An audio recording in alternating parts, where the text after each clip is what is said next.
Buonasera e benvenuti all'Accademia Britannica. Welcome to the British School at Rome. It is an enormous pleasure to see such a crowd. Not a surprise, therefore we did everything we could to manage the numbers that we have, and we've had to turn many people away.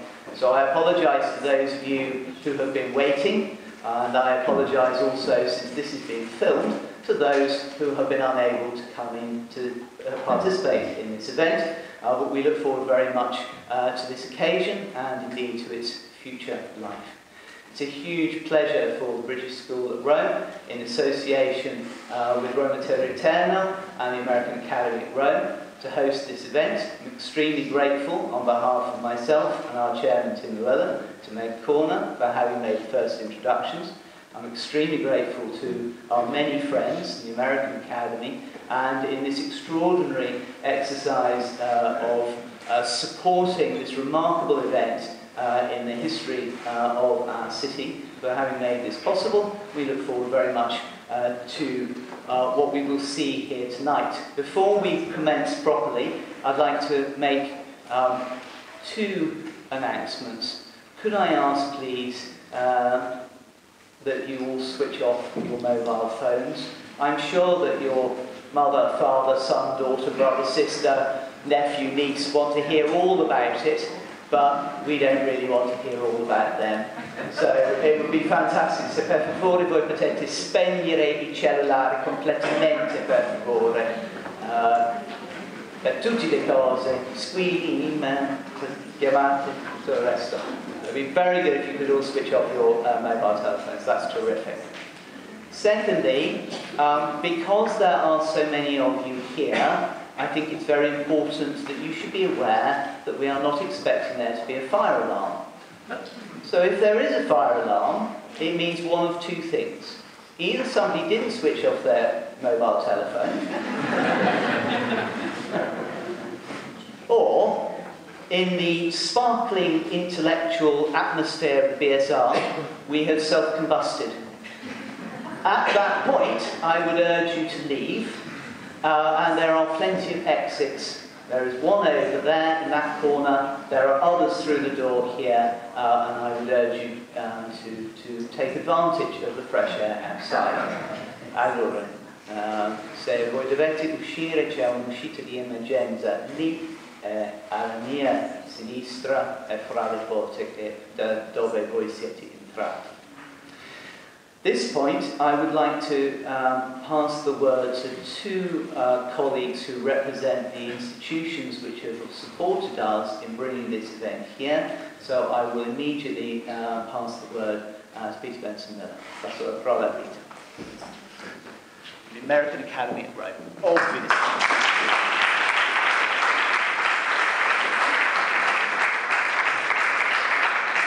Good evening and welcome.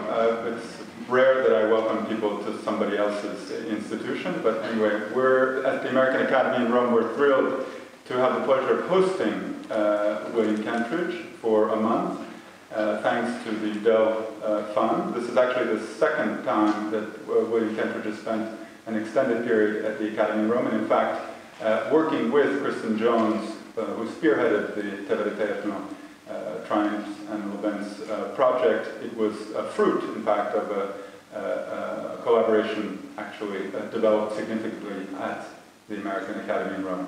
So we're thrilled to help bring this event about, and our director, Kim Bose, would have liked very much to be here tonight, but she's in the United States for our annual trustees meeting. So I bring her greetings as well. And this is just one of many collaborations the American Academy in Rome has undertaken with the British School, which we're very happy about. And so this is just another exciting one of those series. So thank you very much, and I look forward to this event. Thank you.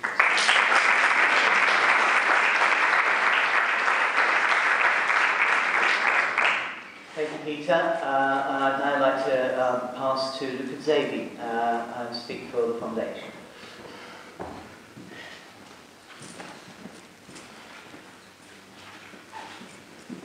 Buonasera, per par condicio io parlerò in italiano facendo solo un saluto, dicendo che per noi è un grandissimo momento, perché aver inventato un evento come questo pregio di Kentridge, e rischiare, come è successo, di non realizzarlo, sarebbe stato un bonus troppo grande per la nostra città. Siamo riusciti a realizzarlo e siamo riusciti a far parlare per una volta bene della città di Roma tutto il mondo. Per noi è un inizio. Il Tevereterno ha avuto la concessione di questo tratto del Tevere per 19 anni e quindi questo, il pregio di Kentridge, da una parte è un grande risultato che abbiamo, quindi è la conclusione di un lungo ciclo, ma anche l'inizio di un periodo in cui veramente quella che abbiamo chiamato Piazza Tevere sarà un centro importante dell'arte contemporanea internazionale e quindi sarà un luogo dove ci rincontreremo spesso per delle cose sicuramente molto belle. Grazie.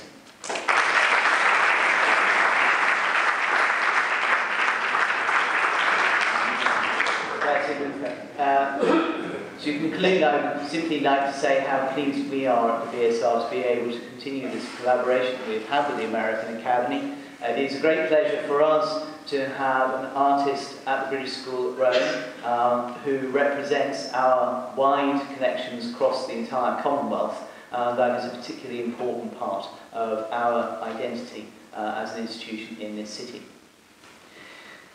The two protagonists of our evening require no introduction at all.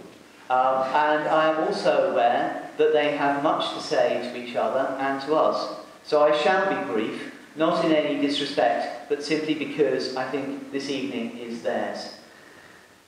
Carolyn Christov-Bakargiev is currently director of the Castello di Rivoli and GAM in Turin, and professor at Northwestern University.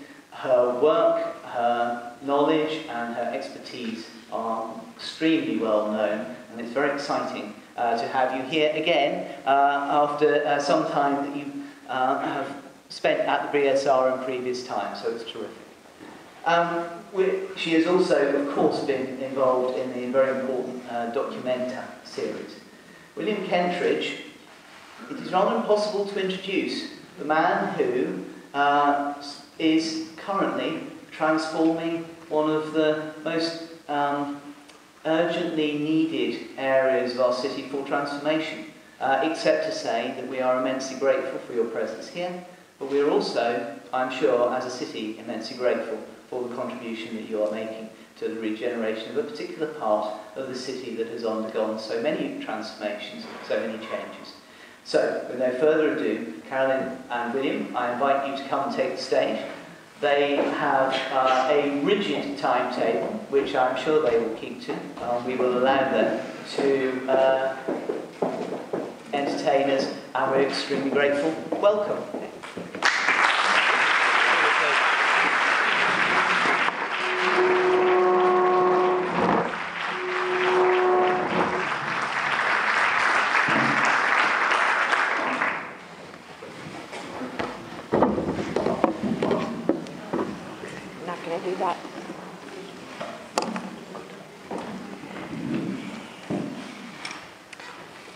Thank you. Are we supposed to wear this?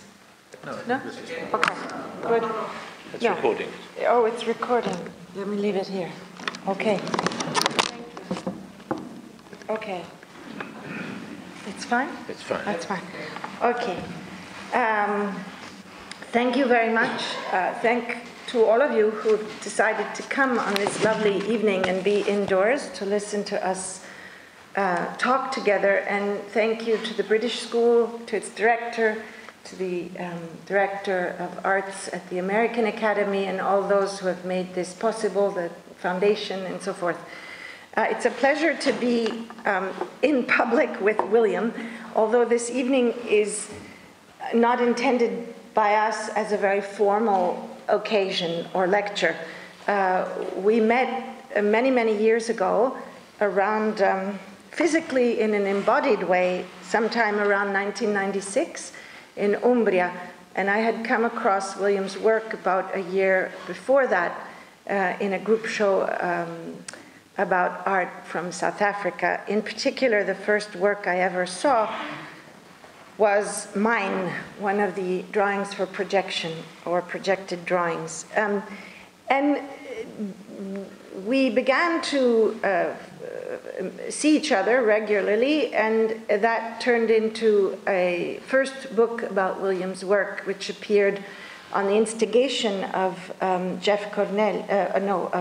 Piet Cousins of the Palais des Beaux-Arts in Brussels, which was the first survey of your work, then touring Europe in 97 or something like that, in 98. Anyway, we have a rigid time schedule, and today we decided that after many, many projects done together, that we would play and not be serious. And we decided to do a game, because when we met, it was around the same time that Deleuze did something called the abécédaire, where he was interviewed by a woman smoking on every letter of the alphabet. We would do our own collective abécédaire together with no hierarchy and no smoking, since Zeno wanted to stop smoking. Good. So, do you have the timer? I have a timer. We have 2 minutes per letter. So the phone should ring.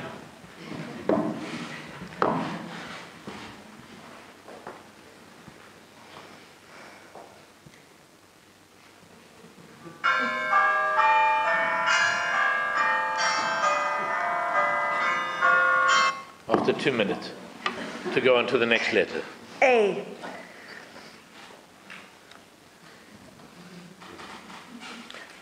So we're going to go through the letters. Yes, with 2 minutes. Start. Just to explain it slightly, we each wrote down our own letters. We thought we would, I don't know if this is the microphone, we go through, we each wrote down our own letters. Sometimes they coincide, sometimes they don't. We'll try not to talk over each other, and we hope that we may find points of contact. Or contention. Or contention. Or contact. Okay. A. Afghanistan. Okay, A. Anti-entropy. In Afghanistan, in Documenta in 2012, I asked William to show the work Shadow Procession in the gardens of the Baghe Babur. It was visited by 40,000 people, and actually it was the first contemporary art show of any importance after the whole Civil War period and so forth. And I specifically wanted to show Shadow Procession, and that brings me to the question of war and trauma and art in relation to destruction. Well, art in relation to destruction. The natural tendency of everything, according to the laws of entropy, is to collapse.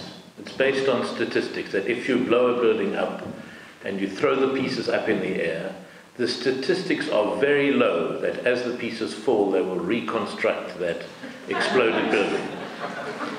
And on that principle of statistics, the whole of entropy is based. And I would say anti-entropy is the job of the artist to take the blown-up building, whether it's in Afghanistan or in the studio, and from those fragments start to construct something new. So the act of art making becomes an act against disintegration and formlessness, the tendency of everything to lose its shape, its position, its meaning, and to construct possible meanings from that. Yes, but in that sense, does it mean that you would be in favor of rebuilding the Bamiyan Buddhas or against? Because the UNESCO is against, and all conservators and restorers would be against. But I asked everybody in Bamiyan, and everybody on the street was in favor, because they do not follow the Western notion of conservation as we do, but neither do we. When it's an architecture, a blown-up building you can reconstruct, whereas a sculpture you're not supposed to. So all this has to do with the hand of the artist.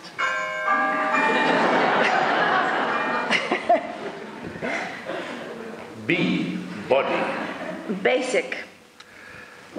Body is the activity in the studio, and I'll be coming back to this in different forms. Each time you bring the conversation out to a word outside, I'll try to bring it back into the studio, with the studio as an essentially physical space, and the activity of art making coming from the impulses of the body, the extent of one's arm, the kind of marks that a body can make, and the impulse and the energy coming not just from a thought, but from the conversation between that thought and what the body suggests. But the notion of body itself is a mad notion, as if there was something called the mind and something called the body.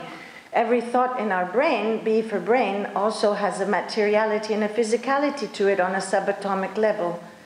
Yes, it does have a physicality to it, which is important. If you think of the studio as an expanded head, as the space of the studio as an expanded head, where you have all the little postcards and post-its and photostats around the walls of the studio, which you circle, and from those fragments you construct an idea. In the brain, physically, we have thoughts located in different sections of our brain, and so the passage of thoughts is this physical journey also across 2 centimeters, 1 centimeter, one synapse to another, a kind of miniature version of that walk in the studio. But there are neurons in our stomach.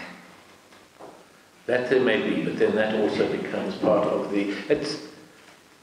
How do you say the body? I just installed at the Castello di Rivoli the Méliès fragments within an exhibition of works about what the artist does in the studio alongside Bruce Nauman, B for Bruce. What does it mean? What is an artist's body? Okay, while I'm thinking of this, I'm going to, as they say in boxing, saved by the bell. Okay, C for color. And you once told me you haven't the faintest idea of how to use color. I have C for cat. And I have D for dog. Which we can do together, but we can do... And I have D for deer. Deer as in not deer in the woods, but deer as in my dear friend. But back to color, okay. C for color. There are some artists that have as their impulse a relationship between colors. So when I was working with a friend, we worked on an animation project together, and each time we would working on a computer, and we'd work on the same images together, Robert Hodgins, South African artist. And each time to begin a frame, we would start by flooding the screen with a color, and each time we began, I would start with a line moving, a black line moving across the screen. So in a very crude sense, that was the difference of thinking in line or thinking in color. But one of the few colors you use is red, occasionally as a kind of sign of alarm or sign of a modernist project of a revolutionary early 20th century red. But that's also the red of Donald Judd. It often is the essential red, even when one thinks of colors as being no longer associated with spiritual issues as most Westerners thought up until Klee included. What seemed to prevail was color as standardization and color as the color code and color chart, the horrendous notion of a color chart. I understand that, but also, it's clear that there are sets of association beyond color that go with the colors. The red of the Paris Commune, the red of Garibaldi's shirt, the red of...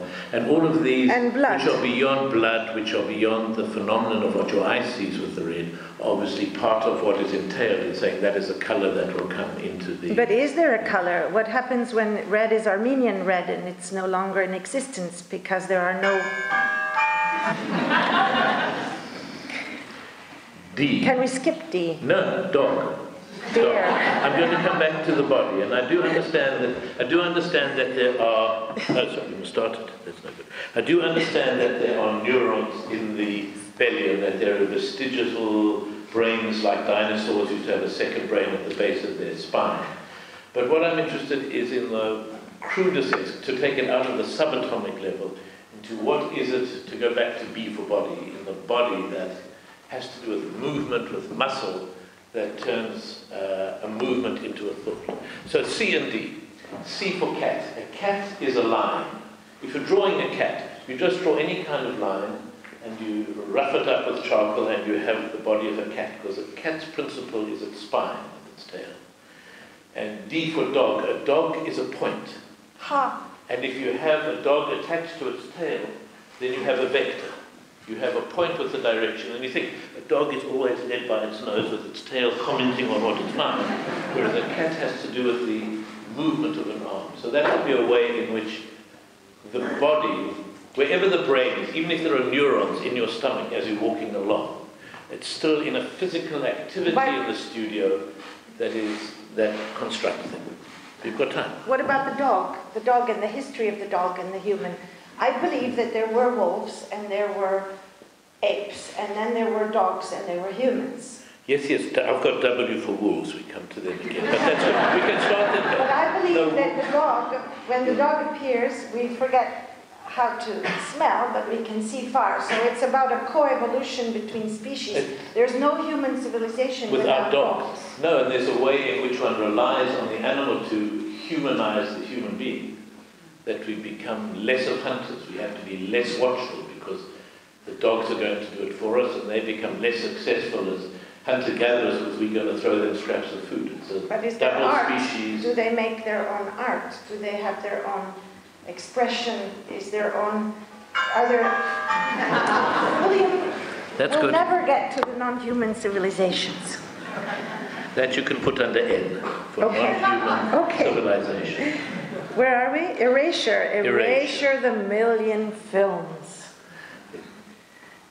The few drawings, the few sheets of paper, and the million drawings that one after another unfold to make the million films. It's your topic. Okay, I'll talk about it in a different way. To think about a light wall like this and how we arrive at understanding what the light is. We can say, okay, this is just a neutral light on the wall. But think of it, and this is, we're going to go forwards and then go backwards to erasure. If you start with a projected film, we project a film on this wall and there's fragments of darkness and fragments of light that correspond to the images of the film. We project a second film on top of it, and the places where two pieces of light superimpose themselves, the wall gets slightly brighter. Where there's a light fragment over what before was a dark projection, it becomes a lighter grey. We project a third and fourth film, and again the fragments where all the darkness coincides get smaller and smaller, and the sections where more light comes. So you can think of what is light as simply being this accumulation of millions of different specific projected images coming on top of each other, and that you can then work backwards against that, subtracting out of the wall. And if one had to erase parts of the wall to get back to a darkness, as I did on the walls of the Tiber River, it's a question of erasing from that blackness one potential set of drawings, but one could find thousands of others. Sorry, I'm taking up the whole topic. Take it up. I know nothing of erasure. So that it has to do with allowing, almost if you had a pen and you wrote backwards, you filmed backwards your whole text that your pen had written, your pen then becomes pregnant with everything.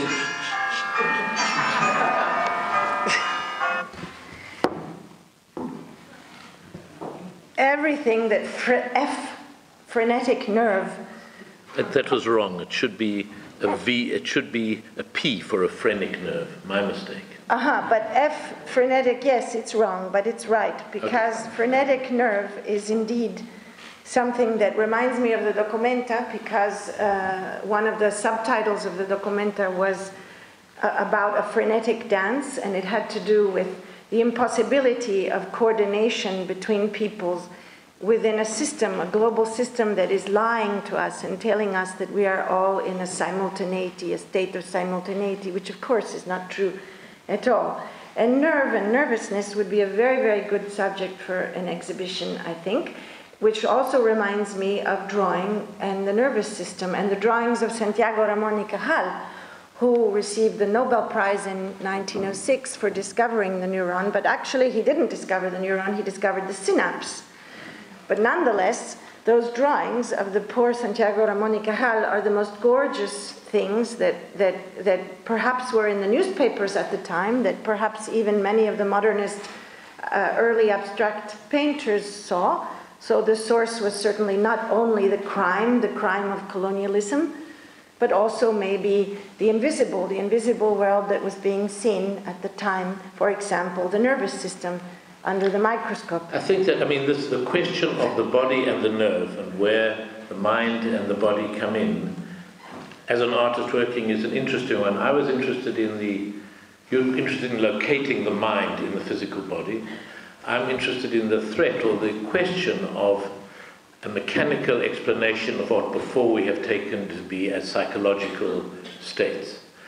And I was thinking of it in relation to T, which we get down to Trotsky, of his description of a human being as a semi-manufactured product. We will come back to You're not allowed to. Not allowed to. G for galaxy. G for galaxy reminds me of the reversal of the film in Day for Night.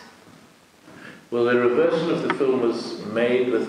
We had a plague of ants in the garden, in the house. And I filmed them, and there were little white dots on a sheet of paper. But if one inverts that, you think of the black dots of an ant on a sheet of paper, and you invert it, you suddenly have the blackness of the sky of the white paper, and the black dots of the ants become the whiteness almost of stars. So of itself, it suggests a kind of constellation of moving stars in the stark sky. And then, of course, there's the question of the gravitational waves, and the listening since the 1970s, and then finally hearing bump, two black holes colliding. What does that mean in relation to throwing pieces of paper up? What gravity to go beyond the speed of light, to not even allow the light to come out of the black hole? The way that comes into the studio is I had to train the ants to make constellations very quickly. So that I would draw, here I would know with dots of sugar, here is Sagittarius, here is some galaxy, different galaxy, and then I would have to clap my hands or snap my fingers, and the ants would know immediately to run and form that galaxy to the different positions. And the work in the studio, there's one idea to turn an ant into a star, but the work in the studio is training the ant to be able to make the galaxy, to demonstrate the gravitational wave. The other thing about the gravitational wave is that it turns out the best way to understand it or to appreciate it, it's a note. I think it's a C. Note. It's a C. It's a little. Yes. It's a or maybe C a G. that comes out, and that's kind of fantastic. We've been waiting. It's good. Which brings us to H, which is problematic. It's heterosexuality, it's homosexuality, it's hera. It's high and how. And I should pick one. Yes. Your H is blank. My H is blank. Well, difficult to pick one. Mine is called hiatus. Well, I suppose the here, the question of the here is a big one. The question of what is the here, for example, as a person who makes exhibitions, what is the place where the artwork occurs or appears? Is it a here, or is it an apparition, or is it a here that somehow points to another place that's not here, but that's somewhere very distant, and that somehow is only referred to through the visible and the visible part of art, let's say. And what is that here, that space? Sometimes I think that time constitutes that space, so the time of viewers walking in a room and walking from one passage to another, the gaps in that time. So the space being constructed actually out of the time. So there is no here, there's only time, somehow, in an exhibition. I understand all the complexities of the question. But when you are walking in the studio, it's a completely different... It's such a series of practical questions. The here? Yes, it's a series of practical questions that outside you understand all these much harder things are floating. But then about it's a the how. Here, about the neurons. No, so there is no here, there's only a how, the practical question. Well, the practical question is about space and moving through it and the time that takes. But it doesn't become a question about that. That is the field in which it happens. Of course not. That's here. Ding. No? Hold your breath.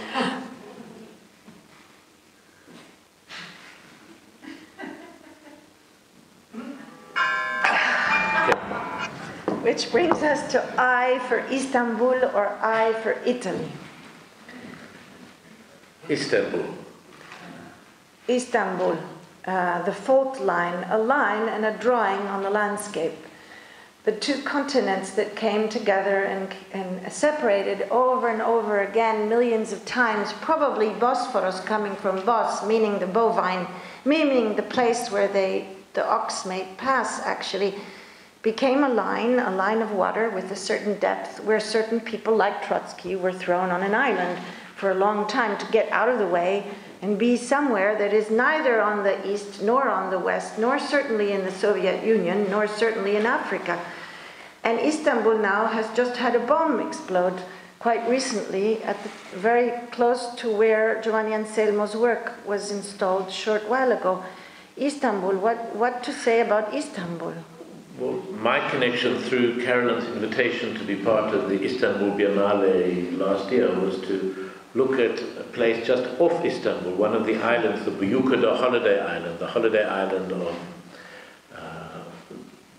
communities in Istanbul, and look at the house where Trotsky had been in exile for 4 years, from 1929 to 1933. And I thought the project was going to be about the condition of exile, but in the end I was caught up with, as I mentioned, this essay of Trotsky describing a human being as a semi-manufactured product, and being caught up with that 1920s battle about what it was to be human, to what extent we could reconstruct ourselves, re-engineer ourselves to be a different, a new, a better person. But it was a piece about love also. Yes, it was about the love of a megaphone for Trotsky's secretary. And he wrote so much there. So it's also about what occurs when one is on a retreat. When one is... Jay, we both thought of the word just, which means so many things. Just a minute, just now, if I could only just add this one word. But we also wrote Johannesburg. Yeah. In Johannesburg, just has an opposite meaning. In America, and to extent in Britain, if you say I'm coming just now, it means I'm coming immediately. In South Africa, I'm coming just now means I'm not coming now. I'm coming at some point in the future. It is not now. If I was coming now, I would say I'm coming now. But it is if just... I say I'm coming in 10 minutes' time, then that's called just now. And it has to do with the deferred moment. Maybe there's also a deferred justice. Exactly. Given that justice and just are etymologically quite connected, what does that tell us about the different modes of thinking around justice? And what is justice? What is it to be just? And what is just right in a drawing, for example? What is a work that is just?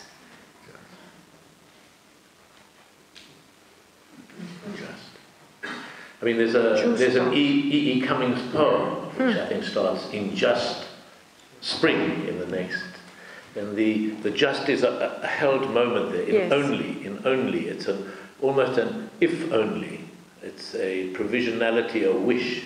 Connected to the sense of quality or the sense of perfection, something that is just. It's the idea that the good would be the just. The good would be the just. That was the hope, I think. But unjustly, never so. No, but the big question is, and we hate the idea that there could be an unjust but good work of art. But it brings us back to Istanbul because of Justinian. You will have to come to Justinian, and we finished E for Emperor, R for Rome. You can come back for Justinian. But Johannesburg, J is also K for Kentridge. I've got K for kleptomania. Kentridge. Kantorowicz was actually the word. It was the name of your great-grandfather, I believe. Yes. He was a cantor. He was a ritual butcher coming from a Jewish family in Poland. That was part of it, but he was also the singer, the cantor. The cantor. But both. And then there was the Kentridge, who was the MP, the Parliamentary of the Socialist Party, yes. And then there was your father. And then there was your father, Sidney Kentridge, and the Constitution. And the child, William Kentridge, seeing photographs of bodies strewn along the road in his office as a child. And how did that turn into art? Okay, that's coming from left field. I wasn't expecting that. But it's true. The story, Caroline, refers to photographs of the Sharpeville massacre outside Johannesburg. And my father was one of the lawyers for the families of the people who'd been killed during the inquest. And that was in 1960, so I was 5 or 6 years old when the inquest happened. And I came across these photographs thinking it was a box of chocolates and opening what I thought was a box of chocolates, which in fact were these glossy photographs of images of people who had been shot and chests blown open. And it's true, I think that was a fundamental, shocking moment where you suddenly have to recalibrate the whole world, to think the world is not how you expect it. That violence, which before I assumed was the preserve of other 4- or 5-year-olds who would beat each other in the nursery school, was also the preserve of adults. And I thought how incomprehensible that world then became.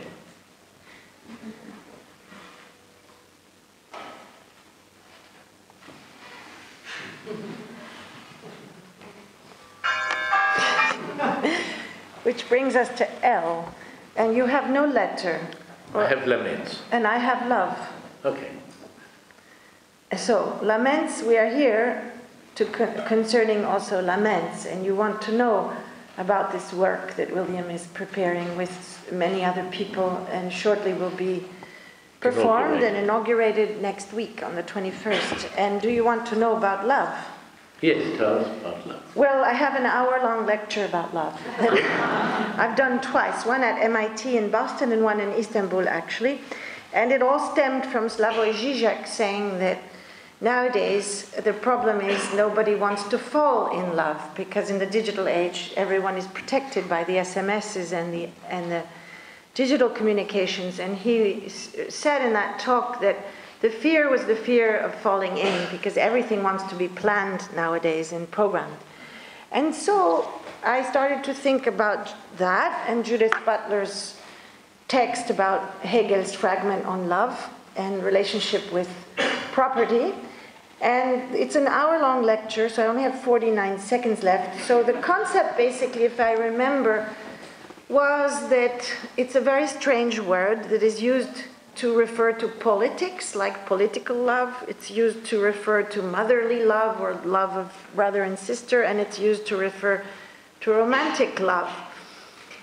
And then I can't remember the second part of the lecture, but it all ended with the fact that the problem was not one of committing to commit, love as committing to commit over and over, which is the theory of Judith Butler, to eliminate the static nature of commitment, but rather to deal with the question of levinas, which is to look at the other, and the other does not kill you, and therefore you are alive and there is some sort of love.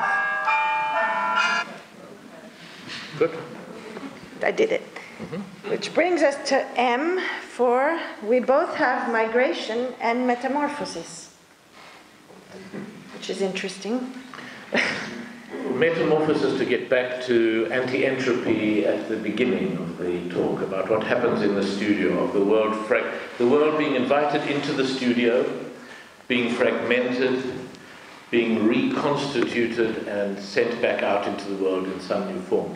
Obviously, the essence of that has to do with a change from the world as it comes in to as it goes out. So there's a metamorphosis in whether it is the physical images that come in, which get erased and drawn or changed, but it also has to do with, and this is thinking of metamorphosis in the more Ovidian sense, of the panic and the emergency behind the need for one thing to turn into something else. In almost all of the Ovid's metamorphoses, there's some disaster in attendance in the moment before the metamorphosis. You're being chased by your husband and he has a sword trying to kill you in the corridors of the palace, and you turn into a bird to escape. So that sense of what is... tree. Or into a tree, into all those different forms. So it's an imaginative leap to try to solve a present intolerable situation. And what about the migration then? Quite similar to metamorphosis. Well, migration usually also has to do there's seldom migration that isn't in response to some other emergency. Calamity. Or calamity. War, disaster, of one sort or another. And for me it's also about, there's a migration outside in the world, yes, but also the migration and the need for one image to migrate from one form to another picture, to the internal migration in the studio, not necessarily as a way of thinking about the external migration. You always finish your sentence. So I should stop. I won't. N? N.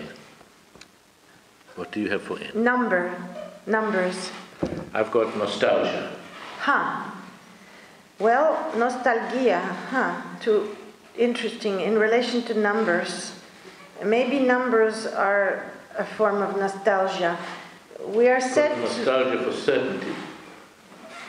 Yes, or a system of construction of memory, of stabilizing certain memories through memorization, which always works best if you're thinking also in terms of numbers. We are said to live in the era of numbers. We are said to be, that the digital age is the age where everything is numérotisé, as the French said originally, before the Minitel stopped being called Minitel. But numbers, it may well be that Badiou is right, that we're in some ancient, what's their name? Mexican people, not the Aztecs, the Maya, a kind of Maya civilization now. It's possible. I mean, I was interested in nostalgia, but to think about numbers also and the reassurance of the clarity of mathematics. And I was very relieved to hear a physicist friend say that for when artists talk about a subject that is in the scientific world, whether it's about neurology, the physics is always there as a metaphor. It's interesting for the metaphors that it suggests. And I thought, to every physicist, an artist or a non-physicist talking about these matters must seem so unrigorous, must seem so woolly. And he said, that's fine, but you understand that to every mathematician, a physicist is the most unlogical, of course, vague, metaphoric thinker. Which brings us to O for ontology. And I have orphan. Well, and orphan is good. Orphan is good to pick up because it goes back to what you're saying about Levinas, who I think becomes more and more interesting and important. Where he talks going back to Deuteronomy, of our duty towards the orphan, the stranger, the widow. And it has to do with what you say about the presence of the other and the ethical demand of the face of the other, which is more interesting than the existential French idea of the other, the faceless other. But the visage is also the limit where we feel also our detachment from the other, because it is the place of connection and the place of detachment, like all skin. And it's an interesting one. In manuals of self-defense, they say it's very important that you stay on your feet, because the presence of your face very close to the presence of your attacker gives you some protection. But if you fall to the ground, your face is that much further and the response to you is that much more violent. So you're right, that the very edge, the presence of a face has a vital part in these bigger questions of what is our connection to the faces of others that we either see right in front or one stage removed in their digital form. And that's all I have to say about ontology. Ontology is too hard for me to... It's too hard for me. It's too hard. To follow. Absolutely. But the question of Levinas and how we respond to the distance, it seems to me the text that we need to be looking at more. But the question is that the other does not kill you. That's the question of Levinas. We'll leave that one. P for power. Ha. I have P for phrenic nerve. You moved it, yes. Yes. But power is more interesting than the phrenic nerve. Yes, well, what kind of power? Electric power, like solar energy? Power, what is it?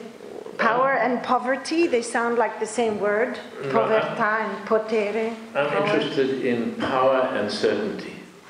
In that all claims to certainty seem to have with them an authority. Of course, yeah. And authority always has to do with protecting it with violence. And power is protecting with violence? I think so. I think so. All claims to certainty and to being right are always so provisional, are always so unsteady, that the only way they exist is by being secured with a ring of soldiers around them. So you mean also the securing of the banks or the financial system or other forms of definition of... Is that violent, that form of power? Yes, it is. That we know it is. That we know that there's extraordinary violence in those structures. And so they power can only is exist. Connected with violence? Power is always connected as with... opposed to authority, which might be somehow connected with justice sometimes. My museum would be a mess with no authority. I do understand that in the practical world, violence needs to be exercised, but we have to understand... I didn't say that. Well, I said, yes. Authority and power. Can you say something? To structure anything in the world, groups of people particularly, does need a monopolistic exercise of power, which is an exercise of violence. So there's the threat of letting someone lose their job if they don't do what they're doing, all the ways that all institutions have to operate, but we have to understand that... We have to understand that there are Q questions that need I have no Q. You have no Q. I have questions. Okay, good. Questions is connected with uncertainty. So being in a position that questions all authority or all forms of power is staying in the position of the uncertainty, in a position of potentiality, of never having those pieces of paper fully fall in any form. So to have questions is the fundament of thinking from a skeptical position, which is how the early globalized thinkers thought, which was Sextus Empiricus going off on his journeys with Alexander the Great. Was it he with Alexander the Great? Okay, here's a different question. Oh. Here's a different question. I think because it has to do with what are the questions that we have. I think of a picture I saw in my childhood, which was a painting by Cézanne of a street, and on the street there was a brush mark, a vertical brush mark on the wall around the street.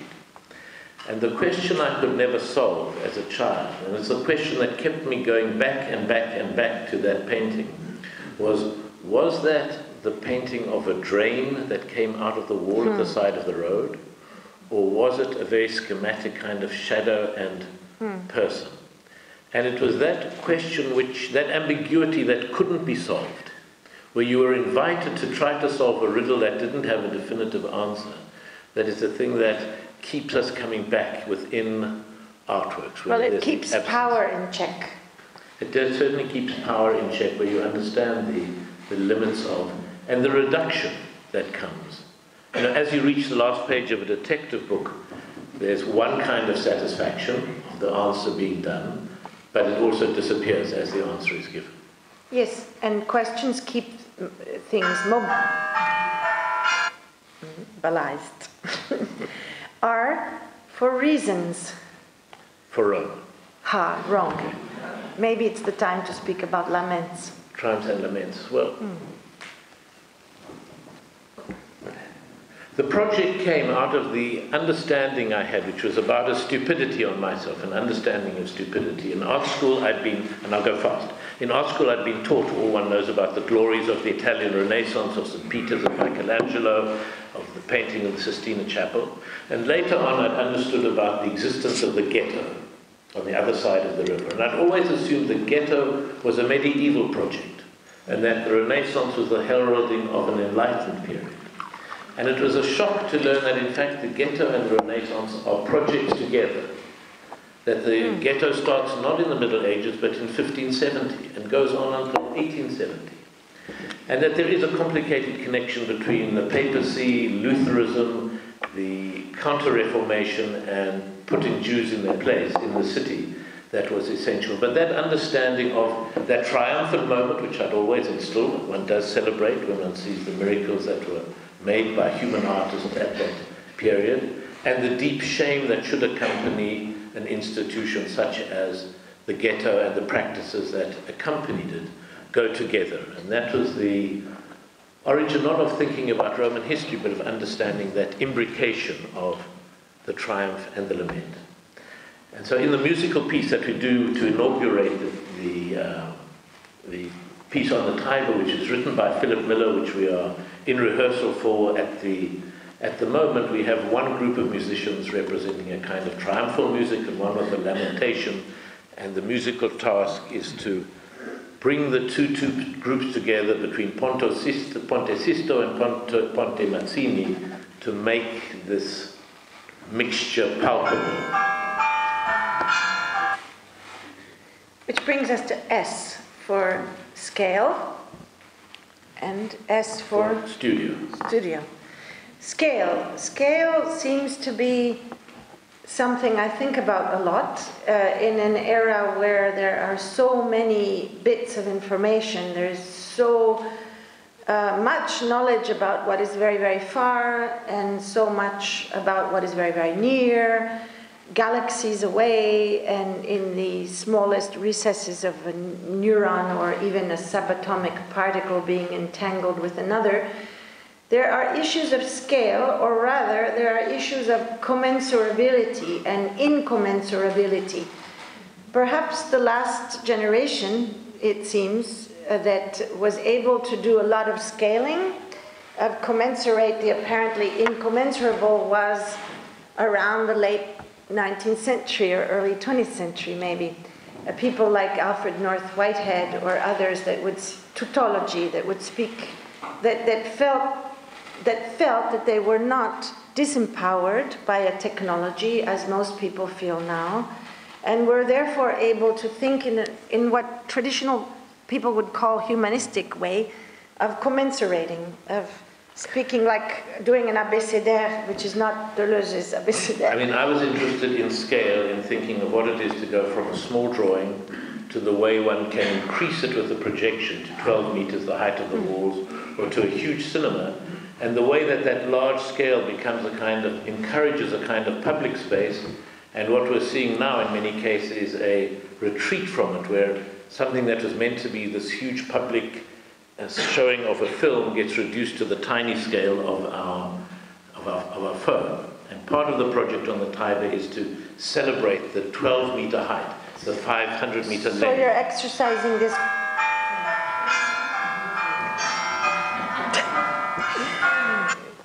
Which brings us to T and back to Mr. Trotsky, or to the theremin. Now, the theremin is a musical instrument invented in the Soviet Union in the 1920s by Mr. Theremin, in which is played by moving your hands closer and further away from an electric field, a magnetic field, and interfering in the field. And one hand determines the pitch, how close and far away determines the pitch of the sound, and the other hand, moving in a different direction, determines the volume. But what they were experiments, and part of this project of finding the connection between machines and human beings, trying to say to what extent do they. And it's in some ways the opposite side of artificial intelligence. It's not so much trying to find the intelligence in a machine as to find the machine in the human being. And that was the way in which both Theremin and Trotsky, even though it was on Buyukada Island outside Istanbul, became the project. And one thinks of Pavlov and his conditioned reflexes, and again trying to say, is there a way in which one should be able to fix a human being, because there is also this mechanical, electronic, scientific part of it, and a fear of what it was to have a brain that could not so be, that was beyond these limits. Yeah. Trotsky fascinated me very much and was one of the main points of entry into the Istanbul Biennial. I was always astonished to never have found anything by Trotsky, or anything much, concerning the Armenian genocide. And the other side of it was how brilliant he was, how interesting his view of the international was at the time, the relations between different places, what was going on in America, what was going on in France. I always fantasized also his fight with Simone Weil. I believe he slept at her house, And they fought on the subject of spirituality.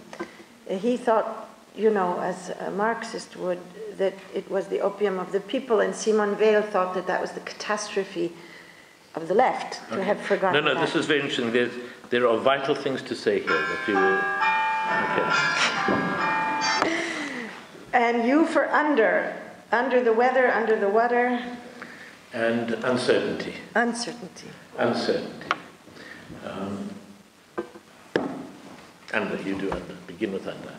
Under. Well, under is an interesting space.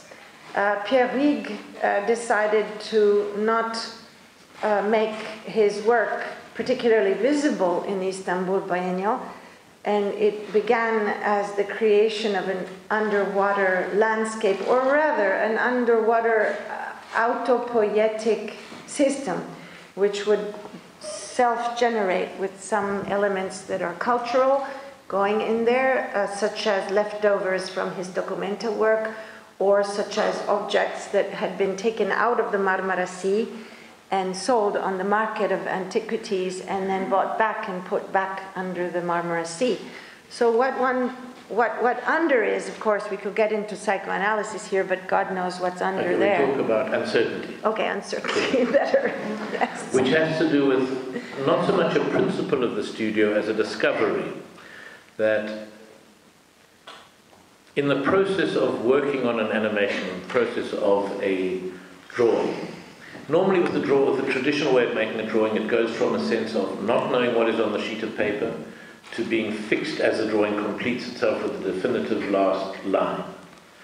And so it's a journey from openness to fixedness. And one of the pleasures of animation and of continuing the drawing, erasing, redrawing, rephotographing, is that this state of provisionality, of not fixedness, to commit to a final image, but it is also understanding the way in which this And V for vagal, what is your V? Vagal nerve. Ah. The vagal nerve, this is about an anxiety, about the activity of art making. There's a new technology being developed I'm not sure where the research is, and this information comes from my wife Anne, who is a doctor and following all the newest developments and it's in neuroscience, that you have a nerve somewhere here, the vagal nerve, which controls our sympathetic and our parasympathetic nervous systems. What we do when we're asleep and what we do when we're very anxious. And normally one thinks our states of over-anxiety are the true subject of art, of psychoanalysis, and the unconsciousness. And some person in America has found that if you get an electronic wand at a certain wavelength, and 3 times a day you simply wave this wand across your vagal nerve, extraordinary results happen in terms of people's change of moods, of controlling panic. My wife is saying, I've got it wrong now. Sorry? It's a pacemaker. It regulates it. And a wand. You need a pacemaker and a wand, an orb and a scepter. And then you can rule the world. So that sense of this terrible kind of place where the human being is coming closer to Trotsky's vision and this image of man as a semi-manufactured product that we can plug in and do it and control us, is kind of, if that is the truth, what does that make of all? No, someone understands it may be part of the truth. Yes. I had V for victory, thank goodness we didn't have to speak about that, or the Montagne Sainte-Victoire, or Victor Hugo. The Mont Sainte-Victoire is always gorgeous. Yes, it's always a good one. Because it's about how our brain... I have. I've drawn the Mont Sainte-Victoire, but of course only by looking at Cézanne's paintings, even though my studio was right. Whilst and wolves. Whilst and wolves. Whilst we're speaking, the wolves. The wolves. Whilst is an interesting grammatical term. Whilst. It's the term used, but it's an archaic form of mentre. It's the term used in South African mining registers from the turn of the last century to record a mining accident, so that people with very little education, shift bosses, clerks, would in all the mining accident register start every report with the strange term whilst. And the reports always contained two things. Whilst some activity was going on, the disaster occurred. Whilst drilling at the rock face, there was a rock burst. Whilst walking back to the compound, the miner was hit by a truck. And it has to do with this rupture of the everyday of what we expect. No. Whilst simply going to the airport, the bomb went off in Brussels. Whilst reading the newspaper to your wife, there was a phone call to say Kennedy had been shot. All of these moments where there is an activity to create a interrupted. context, but not only to, it also creates the context for an event, but it also dilutes the harshness of the traumatic event. Because whilst I was making coffee, the house fell, for example. It's less than saying the house fell. I think it's more than saying. I think it's more than saying. It's about, it has to do with provisionality and vulnerability. That you say, but you don't say, whilst the house fell, I was making coffee. Whilst the house fell, I was still making coffee. It would be an unusual way of saying it. You could, but it would be more likely to say, whilst making coffee. The house fell, which is less traumatic than the house fell. The house fell while I was still making coffee. But not whilst. It has to do with the archaic ST in the English that changes the emphasis. But that's like among and amongst. Whilst we're talking here, there is much xenophobia going on. There is, and xenophobia in South Africa at the moment is a very, let's not say, South Africa in some way gives a model for understanding xenophobia here in Europe. You understand from the outside of Europe, from South Africa, it looks grotesque, the protection of Europe against the other. The sense that for 150 years Europe was very interested in outside in the colonies in South America, Africa, the Middle East, Asia, and suddenly once all this wealth that filling its museums, filling its museum, building all the things which we celebrate, workable healthcare, education, universities, all of those destroying the Indian cotton industry. That when suddenly these chickens start to come back towards the fortress, the gates get very tightly closed. So in South Africa we have an immediate terrible xenophobia. People come from Zimbabwe, from Somalia to try to open shops, and their lives are in danger from being attacked from local South Africans. And here are much fewer of those cases of direct attack. But the fear of the widow, the stranger, and the orphan is so palpable in the world. Of the Syrian right now. Of the Syrian, but not just of the Syrian. The Syrian as the poster figure of so many other people also coming from calamitous circumstances that happen not to be on the front pages of the newspaper, but that are no less dire.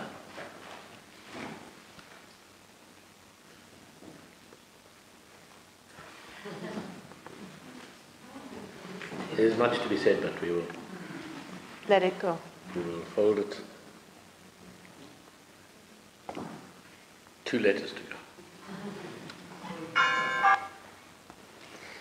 Why? Why? I have youth. What do you have? I ran out of words on why. So we'll have to discuss youth. Yes. In mythology, in the body, in our memory. It reminds me of a tide table. Okay, that's youth is to think of it in that way. To think of what is our relationship of our present selves, in my case a 60-year-old, thinking back of myself as a 9 or 8-year-old, as in the film Tide Table. And both the continuity and the disruption, and there was an English writer who wrote very beautifully about this, and he did it in the form of the feeling of sadness that would overcome him, or that overcomes us when we look at old photographs of our younger selves. And one thinks, what is it that your heart I'm sinks? never sad. I'm happy when I see myself young. You're happy when... Well, my sense is, and what he was describing, which struck a very strong chord with me, is that he looks at the younger self and he says, I'm sorry. I was meant to look after you. But over the years I made a series of bad decisions, and I turned you into me. I'm sorry. And it has to do with, I suppose, a closing down of possibilities. Not that the possibilities that you ended up with are necessarily wrong, but a regret at all those different things that were there. Obviously, the branches that spread out from that youth, and obviously you climb one branch and you end up maybe climbing from branch to branch, but always ending up on one branch, not able to straddle all of them. But I think it's fantastic to be happy looking at younger photos. Yes, I don't have that sense of, can't tell you, which leaves us with one lame last letter, Z, for Zeus. Or for Zeno. Or for Zone, but let's keep Zeno and Zeus. What is the way in which we feel our connections to other people in the world? And one of the key ways this happens, obviously, is in points of connection that we feel to particular artworks, to books, to films, to paintings that we have seen, in which we suddenly think, how is it that Italo Svevo, writing in Trieste in 1926, could have such a keen sense of what it feels to be me in Johannesburg in 1972? And that sense of understanding, as if somebody else has understood it in this other world, is one of the reassurances, recognitions that happens when we see a particular work of art. And expanding from that, well, if that happened to me, that could happen to someone else. And so finding a connection to other people in the world through that membrane of particular different works of art, for which, in a way, the Confessions of Zeno, La Coscienza di Zeno, of Italo Svevo was a key moment for me. I have nothing to say about Zeus, so I'll let you end on Zeno.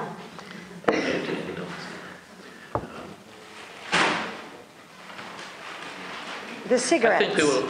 The cigarettes. There is in the museum in Trieste a fantastic little piece of cardboard, which is both referred to in the book fictionally by Svevo, who has a whole chapter devoted to giving up smoking, and the little card in the museum cabinet is a note he wrote on cardboard saying, "I promise my wife to stop smoking today at 4 p.m.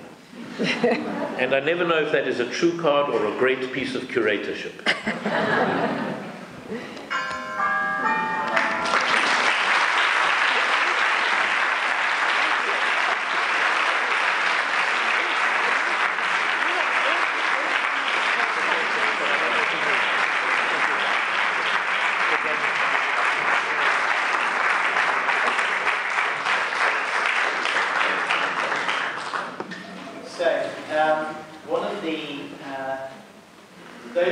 Those who spend their time in the 8th and 7th century BC will know that one of the most common things to write on a pot was abecedaria, or an alphabet. You couldn't think of anything else to say, you simply wrote the letters. So we've had an abecedaria. And those who spend any time thinking about the organisation of knowledge will know that at least one way of organising knowledge to create an encyclopedia is to start from the alphabet. So we've had an encyclopedia. So in the course of precisely 52 minutes, we've had a way of organising the knowledge of the world in which we live, but two ferociously sharp intellects beginning to open up the tensions and the possibilities of knowledge in the contemporary world, with a profoundly deep reference to the antiquity with which we all live in this city. It's been fascinating.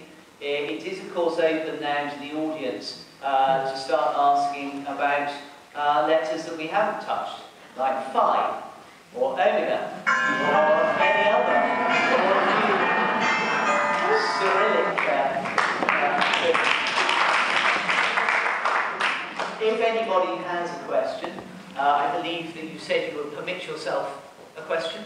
4 questions of 2 minutes each to take us to the hour. Does anyone wish to break into our present encyclopedia, or is our knowledge complete? Yes, one question here, one question over there. You'll have to Yes, we'll answer the question. wait for the microphone and then speak clearly. Sure. started when we started answering. No, question. Good evening. And you, Mr. Kentridge, you have explained really well the meaning of just now in different contexts. Can you explain us what is now?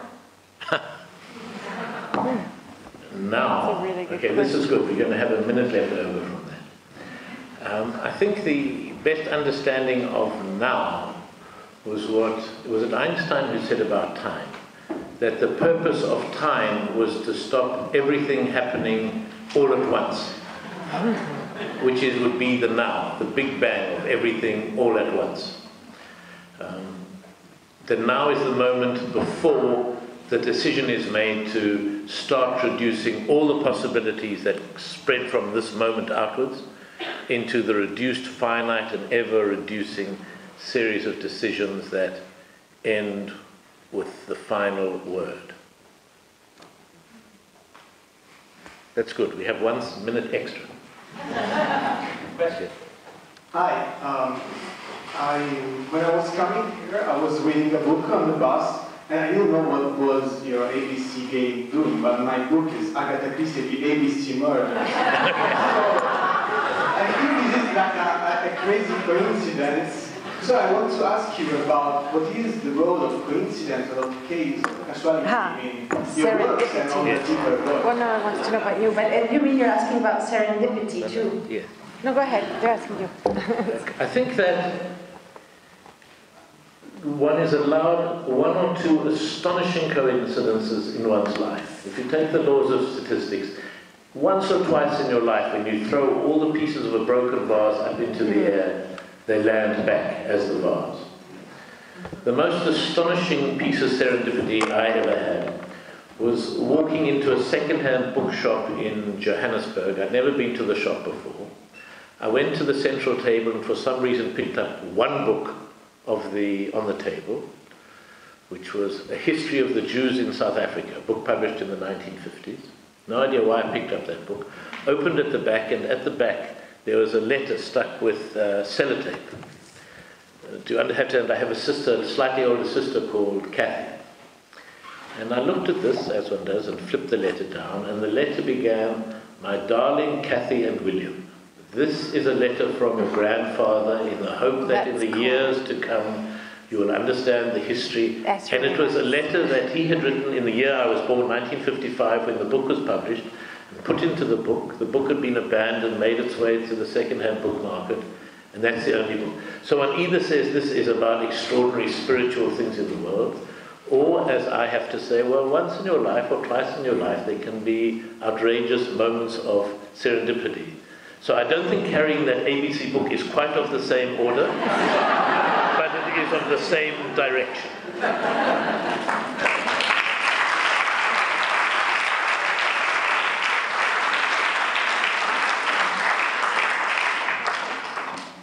Well, I think there we may have got to the end of both our alphabet and our encyclopedia. Before we close, I'd just like, first of all, to reiterate our profound thanks to the American Academy of Rome and Fondazione Tevereterno for their assistance in making this happen. We're extremely grateful and hope to see many further collaborations over time. We're very, very grateful again to Paula for her introduction, to Marina Engel for having helped us curate and organise this, and particularly to our 2 wonderful guides through knowledge. Thank you so much.